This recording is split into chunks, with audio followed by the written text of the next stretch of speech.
Bueno, continuamos con la conferencia Secuenciación de una generación con herramientas para el diagnóstico molecular de inmunodeficiencias primarias, a cargo del profesor Andrés Arias Sierra, quien es bacteriólogo y laboratorista clínico, magíster en Ciencias Básicas Biomédicas, PhD en Señalización Celular y Patologías Asociadas, postdoctorado en Biología Celular y Molecular, docente de la Escuela de Microbiología, investigador del grupo Microbiología Básica y Aplicada Microbiología de la Escuela de Microbiología de la Universidad de Antioquia.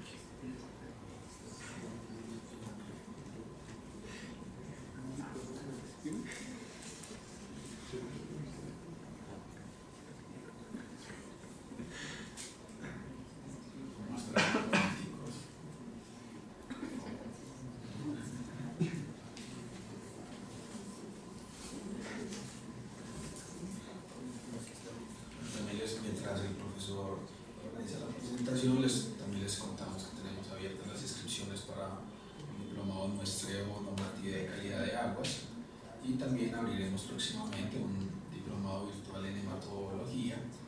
También estamos próximos a abrir un curso en conservación de microorganismos, bacterias y hongos de importancia clínica, colecciones de cultivos microbianos.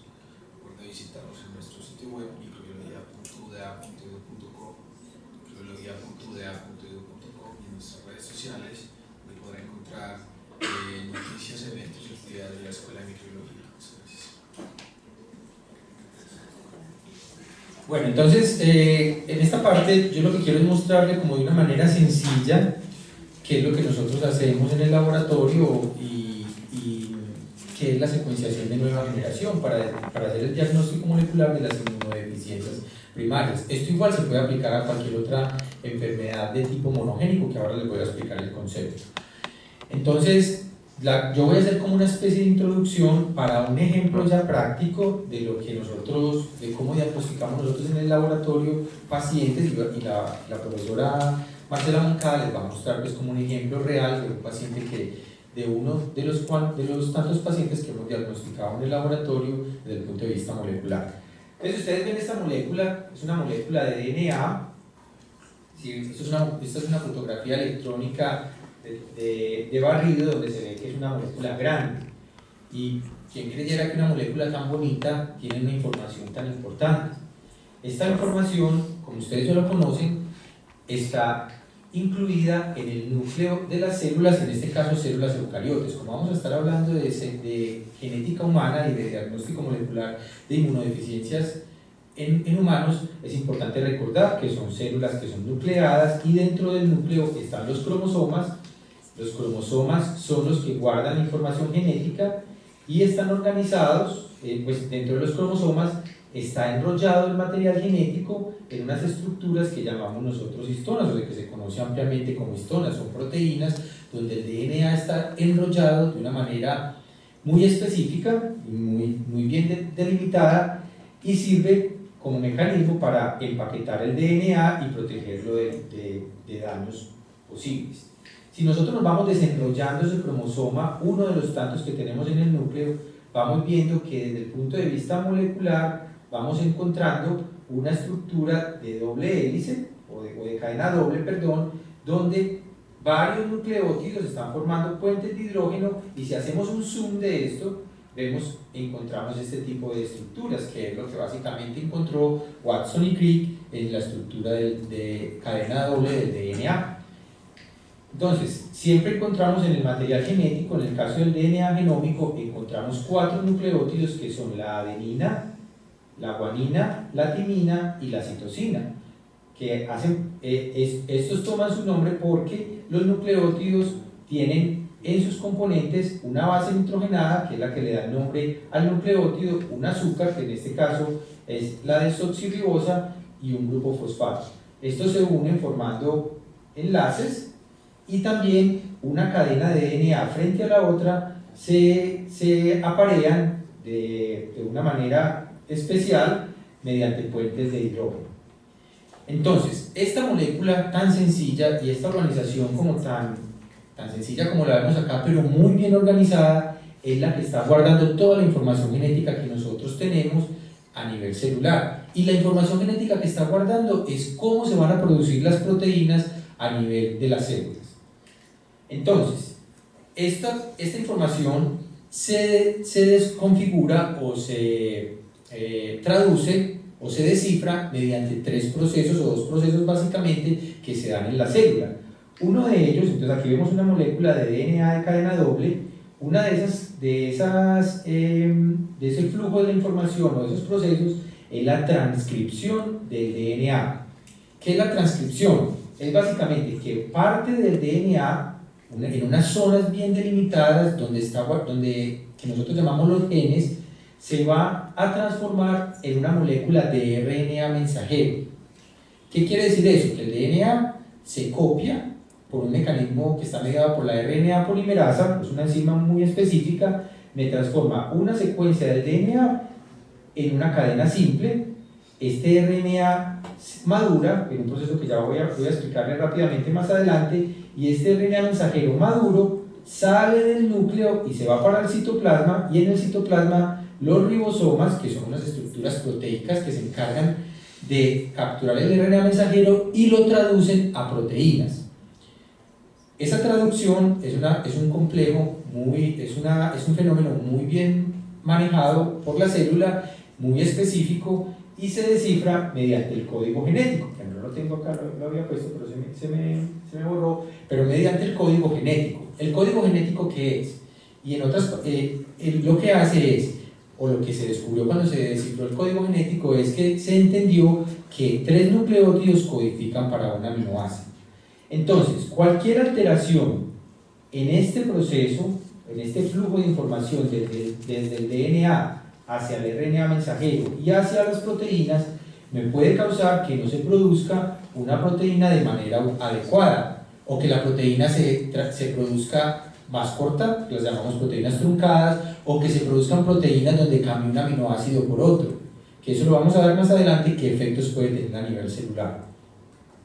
Entonces, hay una cosa muy interesante, y es que la mayoría del DNA que nosotros tenemos en nuestros cromosomas no codifica para proteínas. Solamente el 1% del DNA es codificante para proteínas. El resto es heterocromatina, regiones no reguladoras del DNA, etcétera, etcétera. Pero solamente el 1% codifica para aproximadamente 26.000 proteínas que se conocen en la actualidad, que están codificadas a partir de ese material genético.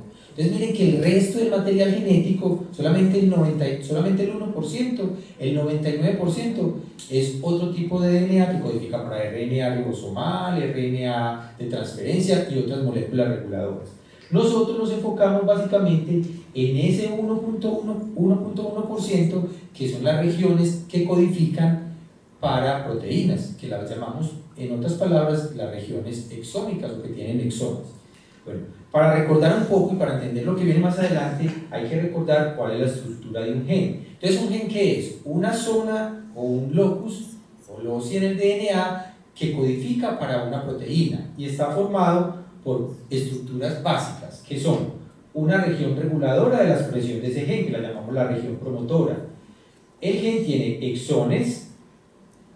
En este caso, este gen es un ejemplo de una proteína, un gen que se llama NCF4, tiene 10 exones, pero los genes pueden tener 2 exones, 3 exones, exones más pequeños, más grandes, los intrones, que son las regiones que están entre los exones. Este es un intrón, este es otro intrón, son regiones que no codifican para proteínas, están metidas dentro de los exones. Unos pueden ser más grandes, otros más pequeños, esto varía de gen en gen. ¿Listo? Entonces hay una gran variabilidad en cuanto a la estructura de los genes, pero todos los genes conforman una misma estructura macro, que es, tiene una región promotora, tiene exones y intrones, y además hay una región de terminación de la transcripción de este gen. Cuando este gen se transcribe, mire lo que pasa. Los exones se agrupan de una manera en tándem y se pierden todos los intrones, o sea, se pierde toda esta región no codificante y me quedan organizados en el RNA mensajero. Este RNA mensajero tiene una región que se traduce, que es lo que llamamos el marco de lectura abierto. Es cuando este RNA mensajero, mire que este gen, por ejemplo, tenía 17.000 pares de bases, incluyendo los intrones, pero cuando se transcribió es un gen que puede tener 1.500 pares de bases. sea, se reduce en gran medida el tamaño del gen al ocurrir un proceso que se llama corte y empalme, donde se pierden los intrones, o splicing, que lo conocen en inglés. Este gen, por ejemplo, se traduce a una proteína de 339 aminoácidos que tiene varios dominios, un dominio PX, SH3 y PC. Los dominios en términos de proteínas son importantes porque cumplen funciones específicas. En el caso del sistema inmunológico, cumplen funciones de interacción con otras proteínas o de regulación de la fosforilación, etcétera, etcétera. Bueno, hay otra cosa muy importante que en los intrones, yo les mencionaba que son regiones no codificantes, pero los intrones, en este caso, aquí tenemos un exón, otro exón y aquí está el intrón. Los intrones tienen regiones conservadas que sirven para el proceso de corte y empalme. Acá también podemos encontrar mutaciones. Entonces, si un paciente en esta posición se cambia una G por una C, se puede generar un error en el proceso de corte y empalme y se puede generar un defecto genético. Bueno, este es el código genético que les mencionaba, que es degenerado, es universal y de acuerdo a cómo se lea por el ribosoma, sea leído por el ribosoma, las tripletas de nucleótidos se van a organizar los aminoácidos en un orden lógico y me van a formar las proteínas. Recuerden que los cromosomas, en una región cromosómica pueden haber varios genes. Por ejemplo, aquí estamos mirando una región cromosómica de un cromosoma determinado y solamente si miramos esta zona encontramos entre 30 y 50 genes. Los cromosomas, por ejemplo, en este caso, el cromosoma 1 mide, digamos, tiene 250 megabases y tiene aproximadamente 2000 genes. Pero miren el cromosoma 7. El cromosoma 7 tiene aproximadamente 1150 megabases, o sea, 150 y pico de mil de bases nitrogenadas, pero codifica solamente para aproximadamente 1000 genes. Y miren el cromosoma Y, que es un cromosoma que codifica solamente para unos cuantos de genes y es uno de los cromosomas que, pues, no es el más pequeño es el de 21 pares, el cromosoma 21, que tiene incluso más pares de bases, pero no codifica para tantos genes. Entonces, dependiendo el tamaño del cromosoma, no me está diciendo cuántos genes tiene ese cromosoma. Hay cromosomas muy grandes, pero que tienen muy poquitos genes. Y hay cromosomas muy pequeños, pero que tienen muchos genes. Entonces hay una gran variabilidad en cuanto al contenido también de genes. Bueno, entonces, para esa pequeña introducción la hago para que entendamos las diferencias en el DNA. Entonces nosotros encontramos en el DNA unas diferencias. Esas diferencias nosotros las podemos llamar variantes, en el caso de que esas variantes, o sea, un cambio de un nucleótido por otro, es una variante cuando es muy frecuente en la población. Si nosotros cogemos 100 individuos y en una zona del DNA más del 1% de esos, o sea, 2 de esas personas tienen esa variación en esa zona del DNA, nosotros decimos que es una variante o es un polimorfismo, si es más del 1, 2 o 3%. Pero cuando esa variación solamente pasó en uno de 100 individuos, nosotros empezamos a sospechar de que esa variante puede ser una mutación y que puede ser la culpable de un fenotipo clínico determinado. Eso lo vamos a entender en un momento cuando les haga un ejemplo de cómo hacemos nosotros el análisis. Entonces, una variante cuando es común la llamamos polimorfismo, pero cuando es poco frecuente en la población la llamamos variantes raras, que si se explica que ella es causante de un fenotipo clínico, le podemos dar el nombre de mutación. Estas variantes entonces son las culpables de que todos tengamos una altura determinada, seamos más aptos para ciertas habilidades cognitivas, tengamos ciertas enfermedades, tengamos ciertas capacidades, porque hay una variabilidad genética que tenemos todos, la heredamos de nuestros padres y generamos una gran variabilidad fenotípica en la población. Algunas de ellas nos generan ventajas, otras nos generan desventajas desde el punto de vista evolutivo. Bueno, entonces las inmunodeficiencias primarias, como les explicó Carlos Andrés, son defectos en el material genético, pero específicamente en los genes que codifican para proteínas que están implicadas en la respuesta inmunológica. Entonces se conocen aproximadamente 2000 genes que están involucrados en la respuesta inmunológica, pero hasta el momento se han encontrado mutaciones que explican el fenotipo clínico que sufren algunos pacientes porque se vuelven susceptibles a ciertos microorganismos y estos los clasificamos como pacientes con inmunodeficiencias primarias. Entonces, de esos 2000 genes que están asociados a inmunodeficiencia primaria, 300 se han asociado a inmunodeficiencias primarias. Es muy posible que el resto de genes que no se han asociado a inmunodeficiencias primarias también en un futuro se asocien a una inmunodeficiencia primaria, o que cambios en ellos no generen un fenotipo clínico como tan evidente como para una inmunodeficiencia que lleve a una hospitalización o a una enfermedad grave. Entonces ya ampliamente Carlos les explicó que es una inmunodeficiencia primaria, se relacionan también con autoinmunidad, linfoproliferación, disregulación del sistema inmunológico, cáncer. Hemos encontrado pacientes con inmunodeficiencias primarias que se vuelven susceptibles a infecciones por el papilomavirus y desarrollan una enfermedad que se llama epidermodisplasia verruciforme. Es una infección generalizada en toda la piel y generan verrugas, y que también esa predisposición a la infección por el virus genera predisposición a sufrir cáncer, porque el virus genera modificaciones en el material genético que predispone una proliferación anormal de las células, y muchos de estos pacientes tienen que tener amputaciones de las extremidades porque desarrollan procesos cancerígenos. Bueno, entonces las inmunodeficiencias primarias tienen unos grupos muy bien especificados. Hay unos que son deficiencias en la inmunidad humoral, la inmunidad innata, y están bien caracterizados, son 300 genes. Nosotros estudiamos en nuestro laboratorio principalmente, y nuestro grupo, defectos en la inmunidad innata e intrínseca, que ahora la profesora Marcela les va a dar un ejemplo de uno de esos defectos.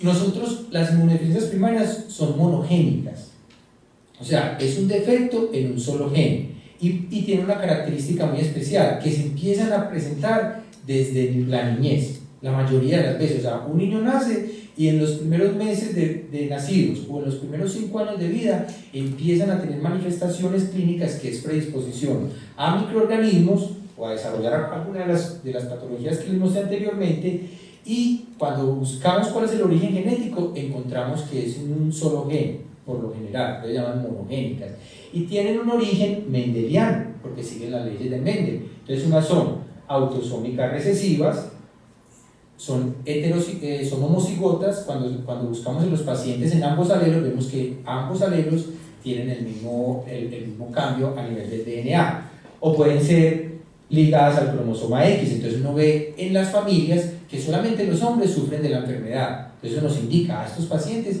tienen un daño en un gen que está en el cromosoma X. Los hombres son XY, las madres son XX, ¿cierto? Entonces las madres son portadoras, y eso se regula mediante la inactivación del cromosoma X o la lionización, y los niños son los que sufren la enfermedad. Casi nunca las madres son asintomáticas.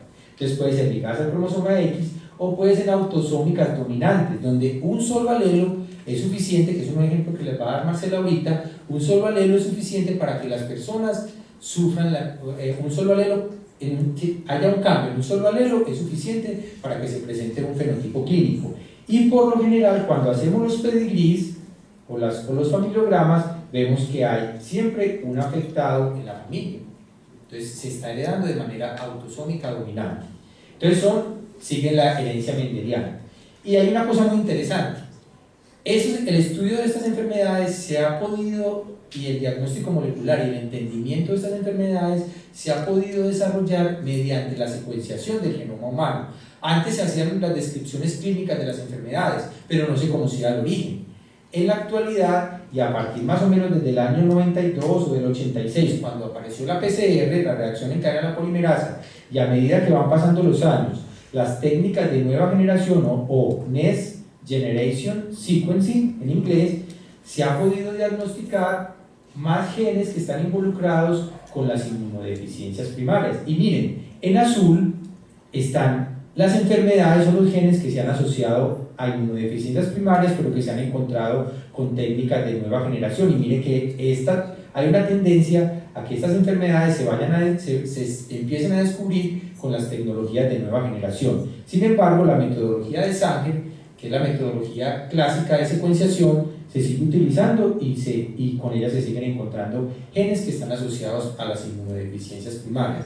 Por eso es que ustedes permanentemente, cuando buscan en el PubMed, cuando leen artículos, ustedes se van a encontrar permanentemente artículos donde les dicen, vea, se encontró que este gen está asociado con una enfermedad granulomatosa crónica o con una susceptibilidad de infecciones por cándida, porque la secuenciación por sangre, la de nueva generación, como permite secuenciar fácilmente el genoma humano, ha permitido identificar cuáles son los genes que están asociados a las diferentes inmunodeficiencias primarias. Entonces, ¿qué es lo que nosotros hacemos en el laboratorio para poder identificarlos, hacer la caracterización molecular de los pacientes? Entonces, se analiza la historia clínica y se enfoca cuál va a ser los genes, los posibles genes que van a estar involucrados en el defecto genético que tiene este niño. Se hacen exámenes de laboratorio, se identifica la historia familiar, si hay otros afectados, se hace una evaluación inmunológica de los pacientes. Es muy factible que se encuentre un defecto molecular que ya es conocido, pero algunas veces no encontramos ninguna explicación con los genes que ya están conocidos y que están involucrados con las inmunodeficiencias primarias. Entonces, en ese caso, tenemos que buscar genes nuevos que podrían estar indicando el fenotipo clínico de esos pacientes, y se hace análisis de los portadores de familiares, o se puede hacer un diagnóstico prenatal. Se hace también una correlación fenotípica con las posibles mutaciones encontradas, con las mutaciones encontradas, y después se hace una clasificación o un estudio profundo donde se hace una relación de la función de ese gen con la enfermedad y la salud de esos pacientes. Entonces, ¿cómo empezamos el estudio molecular? Es muy sencillo. Obtenemos sangre de los pacientes principalmente.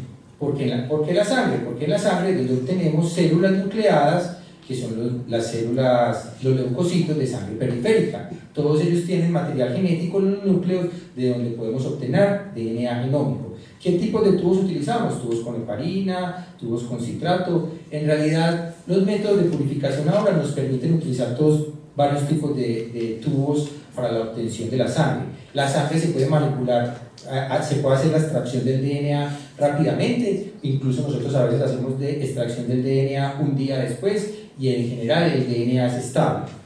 Una vez obtenemos el DNA de sangre, ahora les voy a explicar que también los podemos obtener de otras muestras, hacemos la secuenciación, sea por el método clásico, utilizando primers o oligonucleótidos para secuenciar regiones específicas del DNA genómico, o utilizando la secuenciación amplia del genoma, en este caso la secuenciación de los exones, que son las regiones codificantes, que nosotros las llamamos exoma. Esto arroja una gran cantidad de datos. Imagínense ustedes secuenciar miles y millones de pares de bases. Esto genera una gran cantidad de datos, y esos datos hay que procesarlos. Se procesan mediante varios programas informáticos. Se sacan unos genes candidatos que me pueden explicar cuál es la enfermedad que está sufriendo el paciente, y se hace una estrategia de análisis. Entonces, el tipo de muestras que utilizamos son de sangre total principalmente, pero podemos obtenerlo a partir de linfocitos B transformados en el laboratorio con el virus de Epstein-Barr. Infectamos las células con el virus de Epstein-Barr e inmortalizamos las células, y de ahí podemos obtener permanentemente material genético, o del enjuague bucal, del carrillo, o de piel, de cabello, de especímenes de patología, de semen. También se puede obtener material genético, en este caso DNA.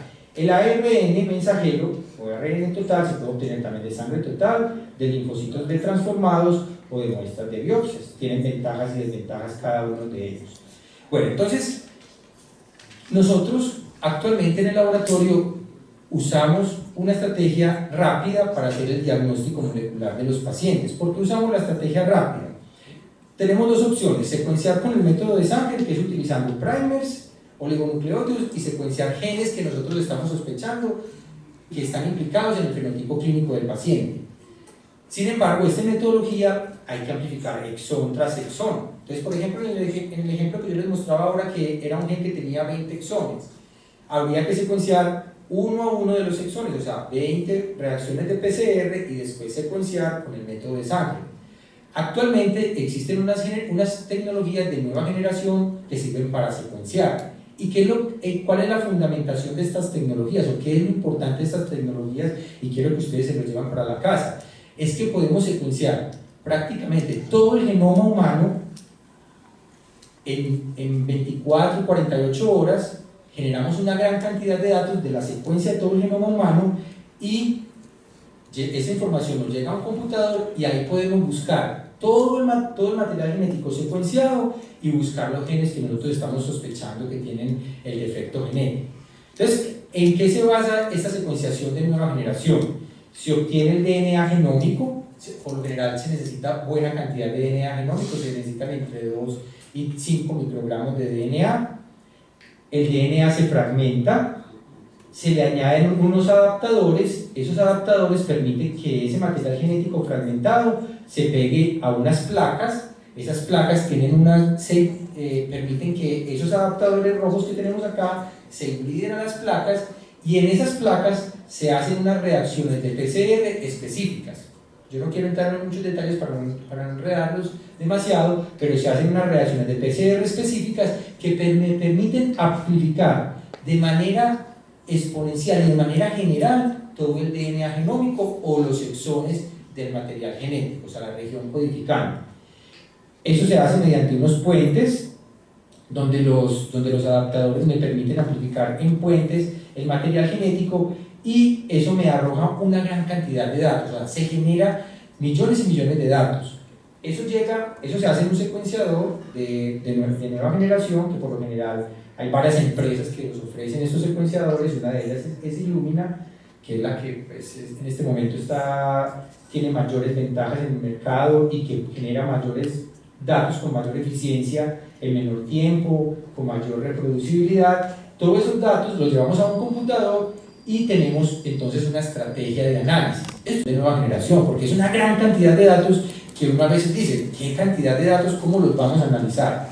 Nosotros, después de que obtenemos los datos, nosotros podemos obtener datos de tablas de Excel. Ustedes todos están familiarizados con el Excel, que incluso algunas veces de tantos datos que tienen no nos abren en un computador convencional. Entonces la información es bastante. Entonces, ¿qué tenemos que hacer para poder simplificar esa información? Hacer unos filtrados.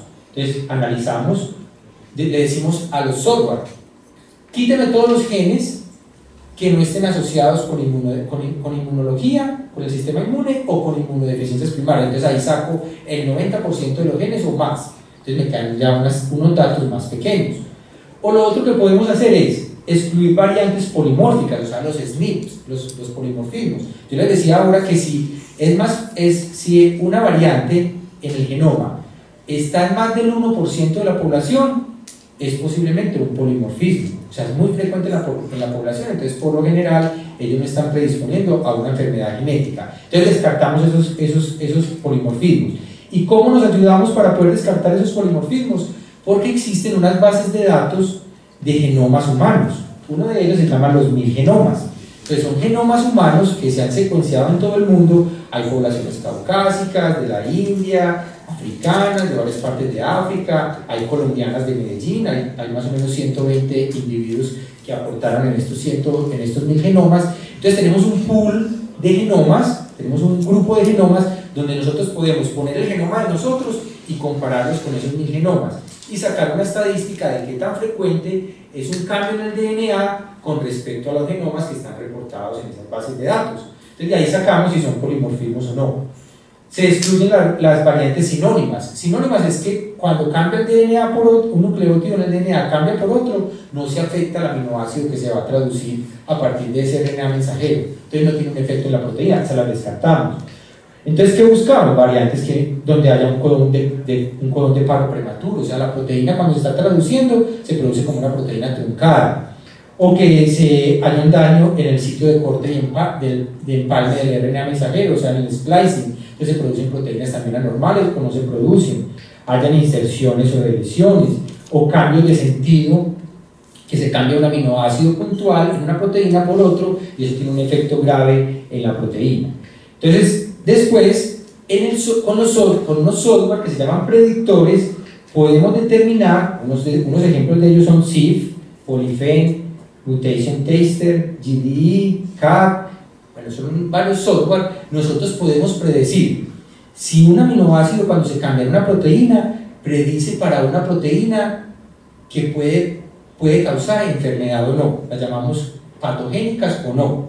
Entonces, mediante análisis bioinformático decimos, vea, ese cambio de ese fenilalanina, que es un aminoácido, por un aspartico, es muy patógeno para esa proteína, o sea, es muy deletério, o sea, puede causar enfermedad. Entonces, si un cambio nos dice, es deletéreo, como el ejemplo que les muestro acá, En este caso, por ejemplo, nosotros pusimos en un software que se llama Polyfen, le dijimos, analícenos si en esta proteína, este cambio de este aminoácido E en la posición 235 por este otro aminoácido es deletérea o no.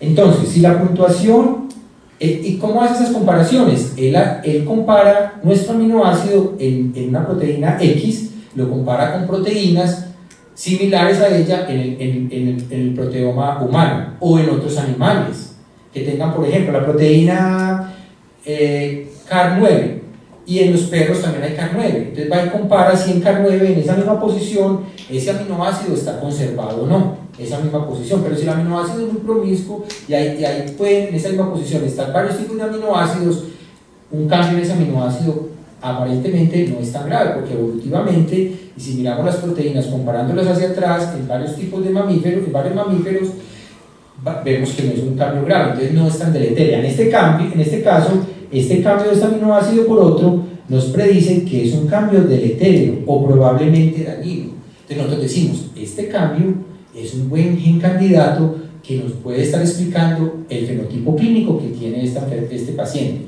Ahora Marcela les va a explicar un poquito más eso para que lo entiendan en un ejemplo práctico. O también si se cambia un aminoácido ácido por uno básico, o si la proteína quedó truncada, o sea, quedó más pequeña y se perdió el dominio específico de la proteína. En estos análisis de exomas, lo que nosotros, o de nueva generación, ¿qué encontramos? Son datos como estos.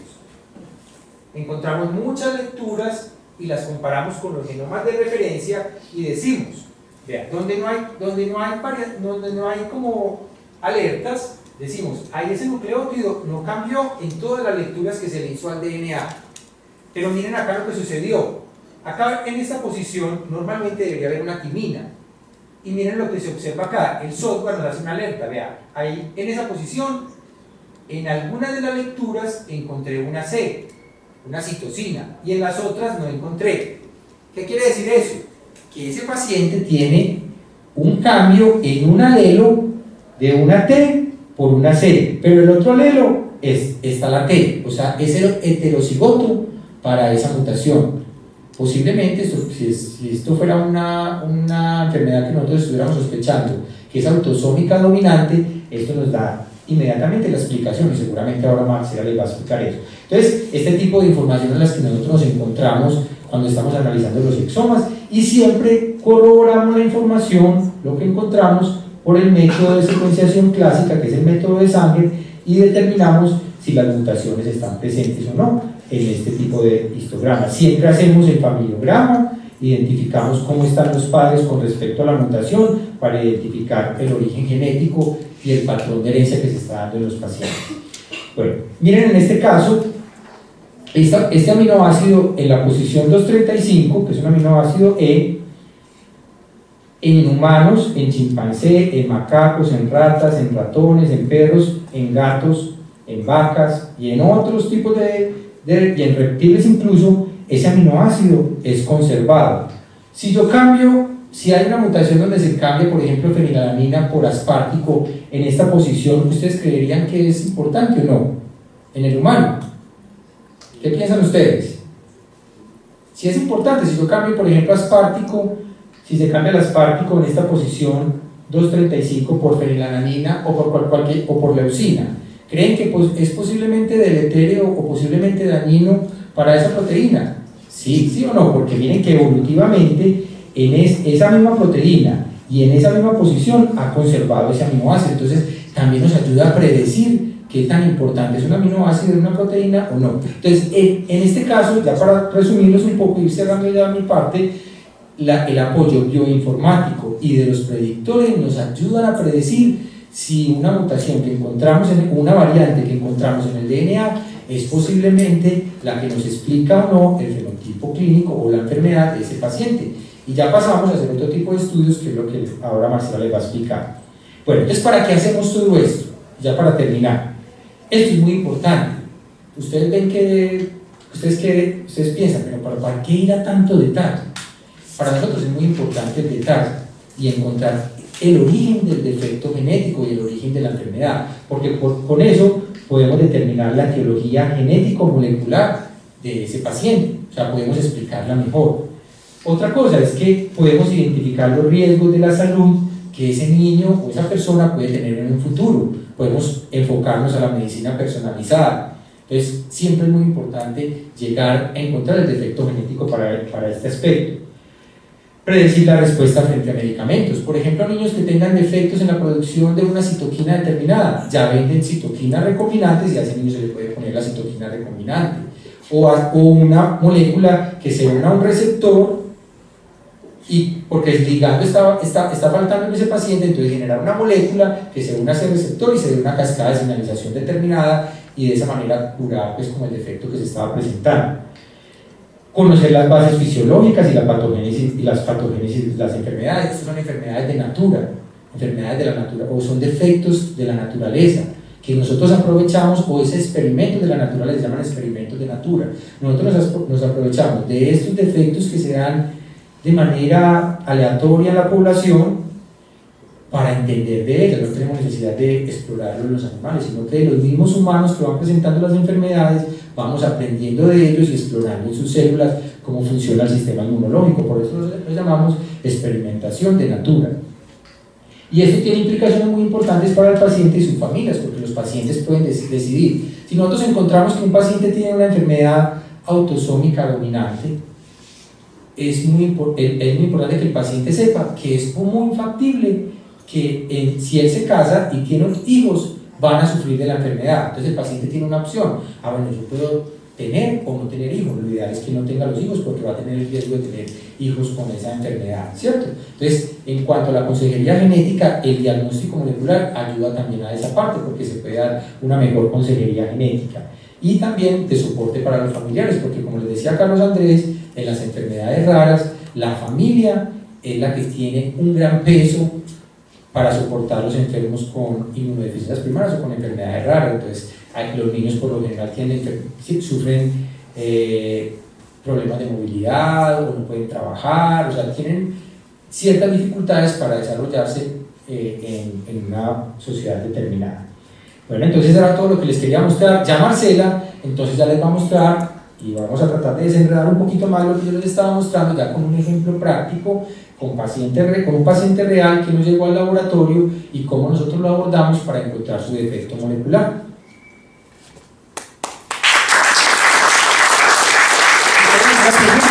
¿La podemos contestar en este momento o continuamos con Marcela? Diego, ¿vamos a hacer algún break? Vamos a hacer un break y regresamos. ¿Es una pregunta? Listo. ¿Los software que se utilizan para eso que mencionabas acá son gratis o qué tan costosos son? Bueno, muy bien. Nosotros, es una parte muy importante. Cuando nosotros estamos haciendo el análisis de los datos que generamos durante la secuenciación de nueva generación, que son tantos, tenemos que hacer algo que nosotros llamamos un pipeline o un flujo de análisis en español, ¿cierto? Como un flujo de análisis. Entonces, ¿qué se hace? Se conectan diferentes software, son más o menos entre 20 y 30 software, no son 2 ni 3, son más o menos unos 20-30 software que se conectan en fila mediante pues como programación, que cada uno me va haciendo una parte del análisis. Entonces, un software me quita de los datos crudos que me arroja el secuenciador, me quita lo que posiblemente son errores, entonces me quita eso, él se encarga de barrer eso. Otro software me hace asociaciones con los genomas de referencia, entonces me dice, vea, me pone mi genoma y me lo aparea con los genomas de referencia, entonces empieza a anotar mi genoma. Anotar quiere decir, me empieza a decir, en la posición 10.588 hay una guanina, y en esa guanina, en los genomas de referencia, se han reportado polimorfismos, o se han reportado mutaciones. Entonces yo empiezo ya a filtrar mi información. Al final lo que tengo son unas tablas donde se categorizan cada una de las variantes. A lo último nos arroja es variantes. Variantes quiere decir todo lo que son cambios en el DNA que pueden ser polimorfismos o posiblemente mutaciones. Y las tablas que nos arroja después de todo el análisis, nosotros estamos llenos de polimorfismos y de variantes, no crean que todos ustedes son igualitos en cuanto al genoma. Cuando nosotros nos llegan esas tablas ya más o menos filtradas, nosotros tenemos datos de 250.000, ¿cuántos más? 300.000 variantes. O sea, si yo me hago un exoma y me comparo con los 1000 genomas, en mí pueden encontrar 300.000, 400.000, 500.000 variaciones con respecto a los genomas de referencia. Pero muchas de esas variaciones no me están predisponiendo a yo tener una enfermedad o alguna característica fenotípica determinada. Puede que sí, puede que no, porque no se conoce la explicación a cada una de esas variaciones. Entonces nosotros vamos descartando por frecuencia, sacamos los que tengan más del 1, lo que sea más frecuente, del 1%, es que es muy común en la población, eso no nos sirve, pues inicialmente, las descartamos. Entonces ya la tabla la reducimos, empezamos a reducir las tablas ya por el impacto que tenga con los predictores. Entonces los que tengan un efecto deletérea, las dejamos, las que no tengan efecto deletérea, las descartamos temporalmente. Y así vamos reduciendo y quedamos con tablas de 100 genes, digamos, de 250.000 quedamos con tablas de 100 genes que nos podrían estar explicando por las características que nosotros hicimos en el filtrado el fenotipo clínico del paciente. Pero de esos 100 genes, algunas veces es fácil de asociarlo a la enfermedad, algunas veces no, y nos toca hacer ensayos como los que Marcela les va a explicar ahora, ensayos en las células de los pacientes que nos ayuden a determinar, vea, esa mutación, esa variante que no es tan rara, que sí es rara, nos está explicando o no el fenotipo clínico del paciente. Entonces ya con características clínicas del paciente, con los ensayos funcionales en el laboratorio, que llegamos ya a un gen candidato y la mayoría, pues algunas de las veces podemos decir, vea, el gen causante o la mutación causante de esa enfermedad es en esta posición en el DNA, en este gen específico, porque encontramos otros pacientes también con las mismas características clínicas que tienen el mismo gen afectado y las mismas características clínicas, que ahora Marcela pues también les va a hacer una aproximación de eso. Estos software para hacer el análisis de un solo exoma se pueden demorar, o sea, después de una cosa es la secuenciación, que eso nosotros para hacer la secuenciación se utilizan aparatos muy costosos que pueden variar entre 250 millones, $1 millón, o sea, son tecnologías de avanzada. En Colombia hay varios secuenciadores, pero secuenciadores que no tienen la capacidad de secuenciar algunas veces todo el exoma completo humano. Nosotros, ¿qué estamos haciendo en este momento?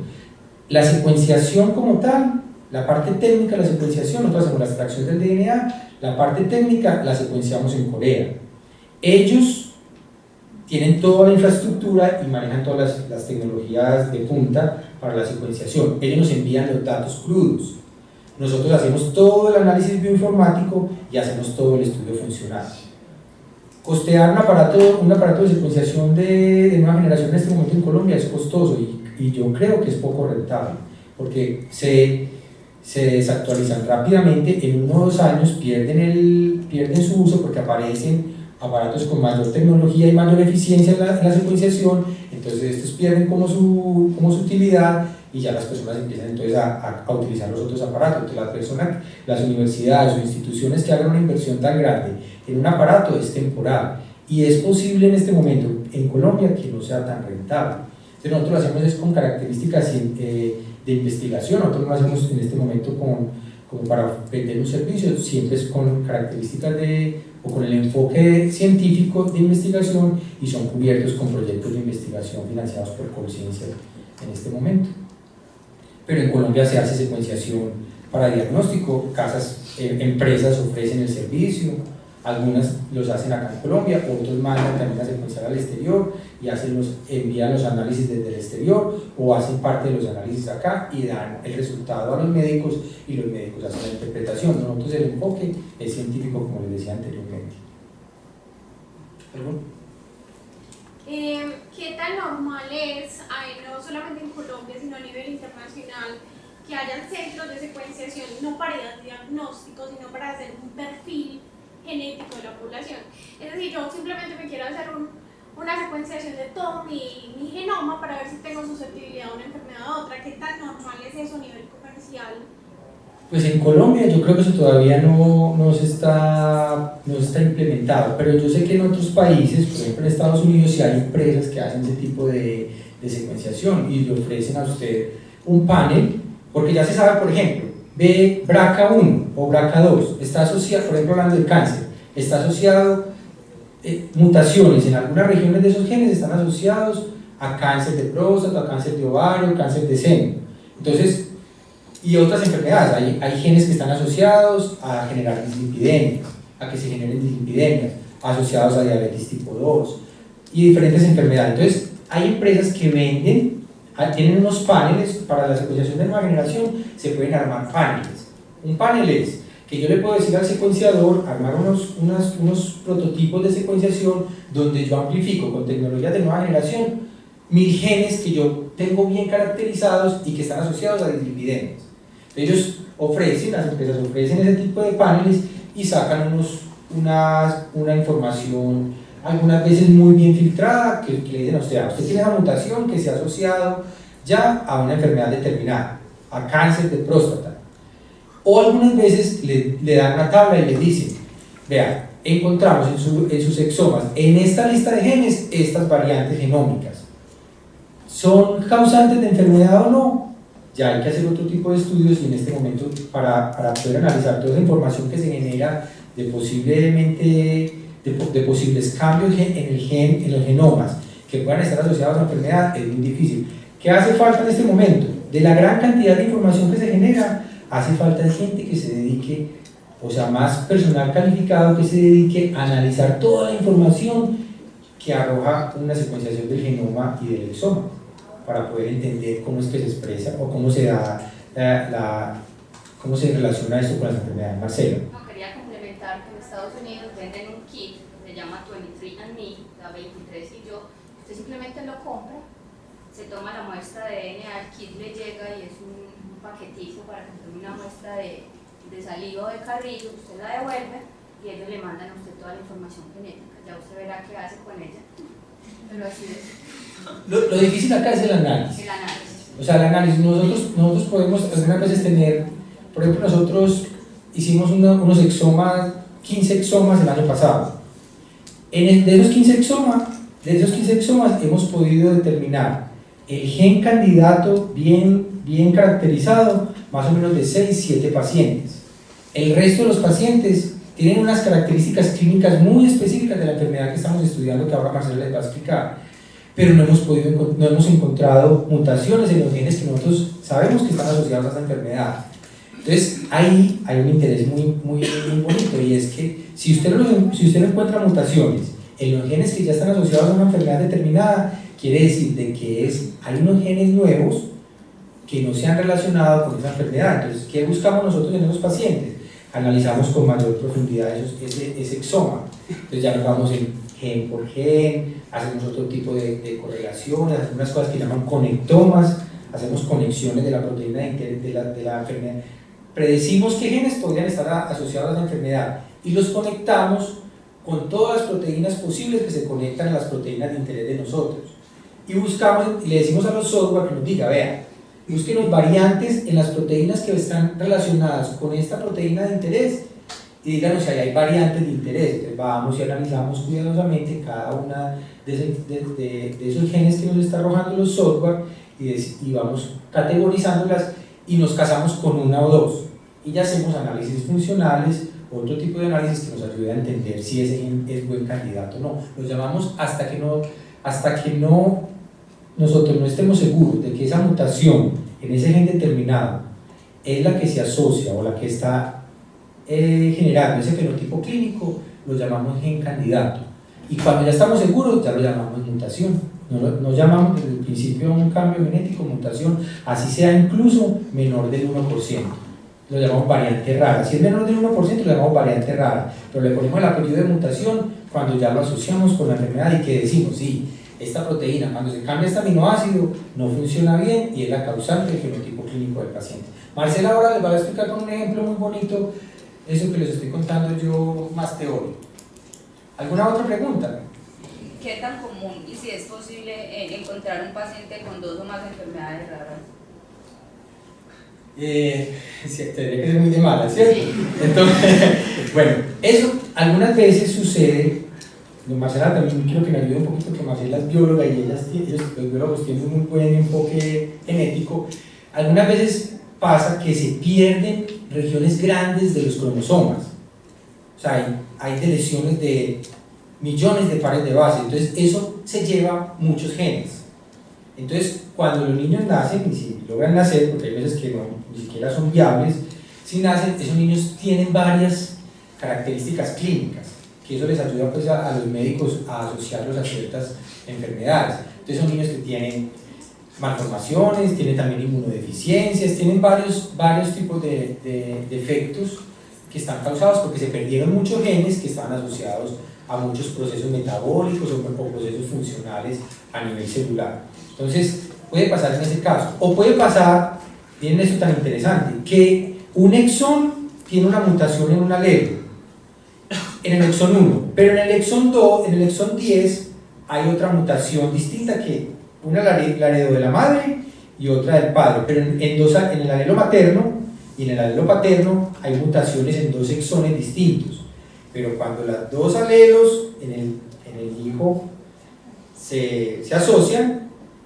las proteínas que se generan de cada uno de esos alelos no son funcionales y el paciente presenta la enfermedad. Esos son, nosotros lo llamamos también como de malas, porque son mutaciones que vienen de orígenes distintos, en dos exones distintos, pero que cuando se asocian en una célula generan un fenotipo clínico determinado. Max, yo no sé si me quiere ayudar en algo así. Lina también.